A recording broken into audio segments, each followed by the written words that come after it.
Sarah discarded the remains of her bow. Hair fluttered about the room as she kicked the splinters into a corner, her body tight with anger. She re-emerged from her fury at the drone of the heavy ticking which filled the now quiet room. Glancing at the clock, she realized she'd lost track of the time. Grabbing her bag, she donned her coat and rushed through the door, dancing her way down the ancient stairs and out into the open air. She was already regretting the decision to wear so many layers. The chill she'd expected was absent in place of a thick, lingering air. She raced her way out of town. The tower where her friend had lived was only a short way beyond the settlement's limits, but it stood at the peak of a slope which left her panting by the time she'd reached its top. Her breathing had begun to slow as she stepped onto the little dirt track which led to the strange building. By this point a trickle of people had begun to flow past her. She barely recognized any of the shrouded figures who strode in the other direction. Flying towards the door, she glanced up at the empty house. It was bizarre. Old, round, and stunted.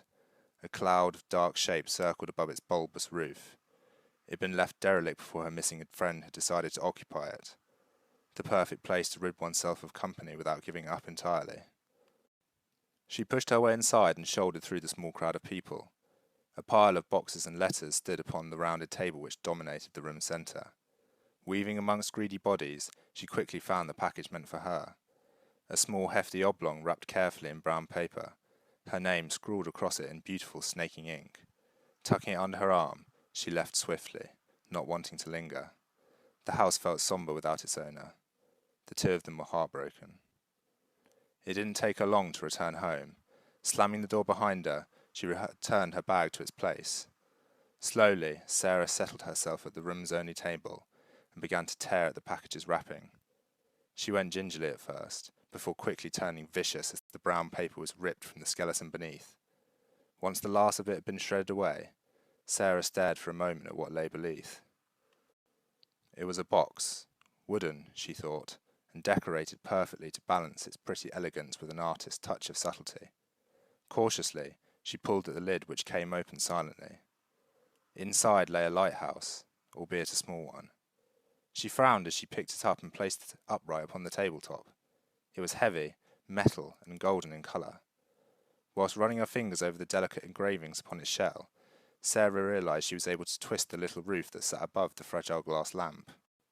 To her delight, it lit up.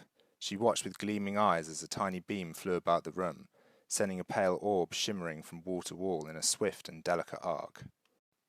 When she squinted, patterns appeared in the beam which danced and swirled across the walls. The day was still too bright for her to make them out. Breaking her transfixion, she replaced the object in its box and set it gently on a nearby shelf.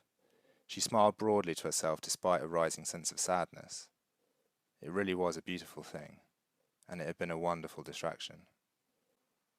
She decided to begin with a fresh heart, carefully filing away the pages and pages of her uncompleted composition. She knew there was some skill amongst the swathes of mediocrity, but she needed more space to move. Hours and days passed as she forged on. Many times she had made promising progress before frustration had again led her astray. With no clear path illuminated, she would crumble back into pages of dullness, which soon found their way to the fire.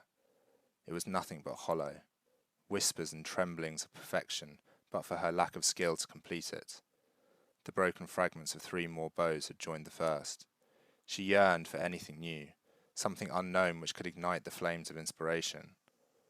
As weeks passed by, Sarah was reduced to a hunched form at a table, only visible by the slight glow of moonlight which filtered through the permanently open window. She sobbed quietly, her fiddle clutched tightly against her chest. She looked up to see a box shining atop a shelf in the corner, its finery separating it from the remainder of her drab possessions. Her grasp loosened on her withered instrument as she wandered over to where it sat. Prizing the lighthouse from its container, she set it down quietly, and with a light finger she twisted its peak, drowning the room in light. Her face stung as she watched the bright circle come and go as it spun about her. She watched merrily for a while, swaying as she focused on the little symbols which became clearer in the darkness. Her smile faded.